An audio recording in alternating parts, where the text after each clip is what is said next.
नमस्कार, मैं रवीश कुमार। पाकिस्तान ट्रंप और नेतन्याहू की चाल में फंसकर बलि का बकरा बन गया है। ईरान और लेबनान के बीच फंसी कूटनीति में पाकिस्तान की हालत इधर कुआं उधर खाई जैसी है। डोनाल्ड ट्रंप की वापसी और बेंजामिन नेतन्याहू की आक्रामक रणनीति ने ईरान पर भारी दबाव डाल दिया है।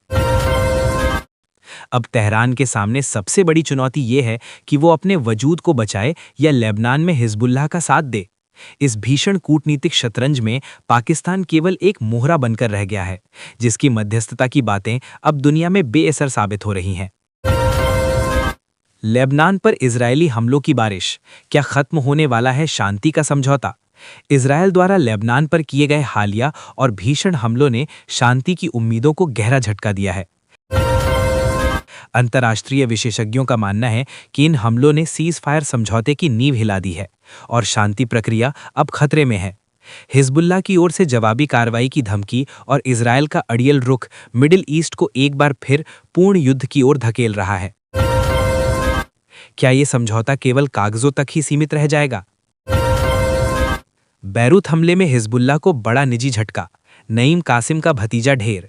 इजरायल ने एक सनसनीखेज दावा किया है कि बैरूत में किए गए सर्जिकल एयर स्ट्राइक में उसने हिजबुल्लाह नेता नईम कासिम के भतीजे को मार गिराया है। ये हमला सीधे तौर पर हिजबुल्लाह के शीर्ष नेतृत्व को निशाना बनाकर किया गया था। इस मौत ने संगठन के भीतर खलबली मचा दी है और इसे एक बड़ा व्यक्तिगत नुकसान माना जा रहा है। इस घटना के बाद लेबनान बॉर्डर पर तनाव अपने चरम पर पहुंच गया है, जिससे युद्ध की आग भड़क सकती है। 10 मिनट में हमले और पाकिस्तान का प्लान फेल। 10 मिनट में 100 मिसाइलें और 250 मौतें। पाकिस्तान की सारी प्लानिंग हुई फुस। इजरायल ने महज 10 मिनट में 100 मिसाइलें दागकर लेबनान में तबाही मचा दी, जिसमें 250 से ज्यादा लोगों की मौत की खबर है। इस भीषण सैन्य कार्रवाई ने पाकिस्तान के उस रणनीतिक प्लान को पूरी तरह ध्वस्त कर दिया है, जिसके जरिए वो मिडिल ईस्ट में अपनी धाक जमाना चाहता था। 24 घंटे के भीतर ही पाकिस्तान की मध्यस्थता वाली पूरी थ्योरी धरी की धरी रह गई। इन हमलों ने साबित कर दिया कि जमीनी हकीकत कूटनीतिक दावों से कहीं ज्यादा खौफनाक है। ईरान अमेरिका युद्ध की आड़ में पाकिस्तान का कराची गेम क्या है, जानिए पूरा सच। ईरान और अमेरिका के बीच चल रहे छद्म युद्ध में पाकिस्तान का कराची गेम काफी चर्चा में है। पाकिस्तान अपनी कराची बंदरगाह को एक रणनीतिक सौदेबाजी के केंद्र के रूप में इस्तेमाल करने की फिराक में है। वो चाहता है कि ईरान और पश्चिम के बीच एक जरूरी कड़ी बनकर अपनी डूबती अर्थव्यवस्था के लिए डॉलर हासिल करे। हालांकि अमेरिका की सख्त निगरानी और क्षेत्रीय अस्थिरता ने पाकिस्तान की इस चाल को बेहद जोखिम भरा और नाकामयाब बना दिया है। युद्ध विराम के बाद क्या हॉर्मुज में थम गया है खतरा? जहाजों की आवाजाही पर बड़ी रिपोर्ट। सीज फायर की घोषणा के बाद दुनिया के सबसे संवेदनशील समुद्री रास्ते हॉर्मुज जलडमरू मध्य पर सबकी नजरें टिकी हैं। फिलहाल यहां जहाजों की आवाजाही शुरू तो हुई है, लेकिन डर का साया अभी भी बरकरार है। अंतर्राष्ट्रीय व्यापारिक जहाजों का इंश्योरेंस प्रीमियम अभी भी आसमान छू रहा है, क्योंकि ईरान और अमेरिका की नौसेनाएं एक दूसरे को चुनौती दे रही हैं। युद्ध विराम के बावजूद तेल की सप्लाई चेन में अनिश्चितता बनी हुई है, जो वैश्विक अर्थव्यवस्था के लिए चिंता का विषय है। ईरान की तरह क्या भारत भी अंडमान में जहाजों से वसूलेगा टोल? दिग्गज बैंकर की मांग। भारत के एक प्रमुख दिग्गज बैंकर ने सरकार से साहसिक मांग की है। उनका तर्क है कि अगर ईरान अपनी समुद्री सीमा हॉर्मुज में जहाजों से टोल वसूल सकता है, तो भारत को भी अंडमान और निकोबार द्वीप समूह के रणनीतिक रास्तों पर टोल टैक्स लगाना चाहिए। ये कदम भारत को अरबों डॉलर का राजस्व दिला सकता है और हिंद महासागर में चीन की घुसपैठ को भी कम कर सकता है। क्या भारत को अब अपनी समुद्री शक्ति को आर्थिक ताकत में बदलना चाहिए? हॉर्मुज टोल और ईरान की बदलती तकदीर। टोल टैक्स से ईरान पर होगी डॉलर की बारिश। आंकड़े देखकर दुनिया हैरान। ईरान हॉर्मुज जलडमरू मध्य पर टोल टैक्स लगाकर अपनी किस्मत बदलने की तैयारी में है। अगर ईरान प्रति जहाज एक निश्चित शुल्क वसूलता है, तो विशेषज्ञों का अनुमान है कि ये सालाना अरबों डॉलर की कमाई होगी। ये डॉलर की बारिश ईरान की जर्जर अर्थव्यवस्था को संजीवनी दे सकती है। हालांकि अमेरिका और अन्य बड़े देश इस कदम का कड़ा विरोध कर रहे हैं, क्योंकि इससे वैश्विक तेल और गैस की कीमतें बेतहाशा बढ़ सकती हैं, जो पूरी दुनिया के लिए मुसीबत बनेगी। सीज फायर पर चीन की एंट्री और पाकिस्तान की बेचैनी। पाकिस्तान की नारेबाजी के बीच चीन का बड़ा दांव। पहली बार सीज फायर पर बोला dragon. Iran America cease fire पर पाकिस्तान द्वारा क्रेडिट लेने की कोशिशों के बीच चीन की अचानक एंट्री ने सबको चौंका दिया है। चीन ने पहली बार आधिकारिक तौर पर इस समझौते का समर्थन करते हुए इसे क्षेत्रीय शांति के लिए जरूरी बताया है। जहां पाकिस्तान केवल बयानबाजी तक सीमित रहा, वहीं चीन ने पर्दे के पीछे से अपनी कूटनीतिक चालें चलीं। ड्रैगन का यह हस्तक्षेप दर्शाता है कि वो मिडिल ईस्ट में अमेरिका के एकाधिकार को खत्म करने के लिए पूरी तरह तैयार है। ट्रंप का नया वसूली प्लान और ईरान। ट्रंप का मास्टर स्ट्रोक, ईरान के साथ पार्टनरशिप कर अमेरिका करेगा समुद्री वसूली। डोनाल्ड ट्रंप की वापसी के बाद एक नया सीक्रेट प्लान सामने आया है, जिसमें अमेरिका और ईरान के बीच व्यापारिक साझेदारी की बात कही जा रही है।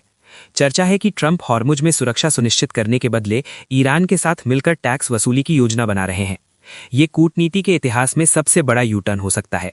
जहां दुनिया युद्ध की बात कर रही थी, वहीं ट्रंप इसे एक बिजनेस डील में बदलकर आर्थिक फायदा कमाने की फिराक में दिख रहे हैं।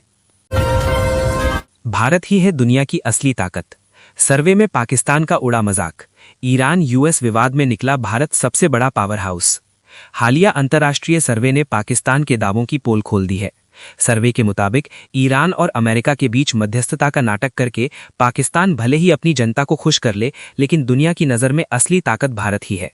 भारत की संतुलित विदेश नीति और मजबूत आर्थिक कद ने उसे एक विश्वसनीय मध्यस्थ के रूप में स्थापित किया है, जबकि पाकिस्तान अपनी बदहाली के कारण केवल बाहरी ताकतों के इशारों पर नाचने को मजबूर है।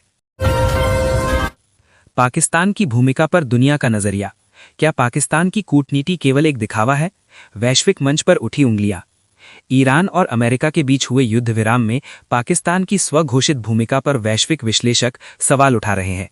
अंतर्राष्ट्रीय मीडिया और कूटनीतिक विशेषज्ञों का कहना है कि पाकिस्तान केवल अपने कर्ज को कम करने के लिए मध्यस्थ होने का ढोंग कर रहा है। असल में बड़ी शक्तियों ने उसे मुख्य वार्ताओं से कोसों दूर रखा है। दुनिया की नज़र में पाकिस्तान की साख इतनी गिर चुकी है कि अब उसे किसी भी बड़े वैश्विक बदलाव का सूत्रधार नहीं माना जाता।